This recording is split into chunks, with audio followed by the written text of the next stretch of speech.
What is up, everybody? These homies Mars back in the day with another comparison guide on RotMG, and today I wanted to talk about the new Pirate King Cutlass sword. And this is the new UT sword that came out, and it drops from the new Deadwater Docks dungeon. And I really, actually, am kind of sad that this sword is the way it is. I'm sorry I do not actually physically own it, but I will show you this graph right here. And as you can see, this graph gives you a clear description of the DPS. As you can see on the bottom right here, we have the defense of the enemy, and then on the left side we have the damage it does, the DPS, the damage per second.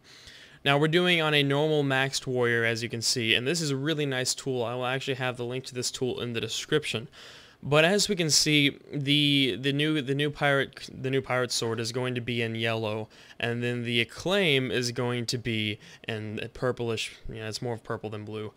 And you're looking at this graph right now, and this is what disappoints me in this new sword. All right, as you can see up here at 0 defense, the King's sword barely beats out the Acclaim.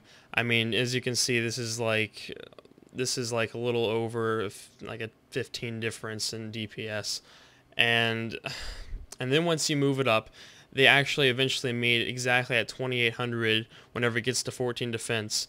But then as the defense gets higher and higher and higher, you see that the new new Pirate King's Cutlass, which is kind of a sad sword in my opinion now, it starts to go down to a lot lower DPS whenever you get to 150 defense, which really you won't be fighting enemies at that. You'll be fighting enemies more around the range of 100 defense. Like as you can see, you have the Sarks and the Stone Guardians at 100 defense. And right here, you can already tell that the Acclaim has more DPS than the new Cutlass sword, which kind of makes me sad in a way. As you can see, the stats in the Cutlass, it has 184 damage to 231. It has a 120% rate of fire, and it only has a range of 3.25. And the range on the Acclaim is 3.5. So the Acclaim has more range, and it has a higher DPS, even though it has less rate of fire. So there's really no use for this sword, actually, other than to look cool. I mean, I would carry an Acclaim over this sword any day.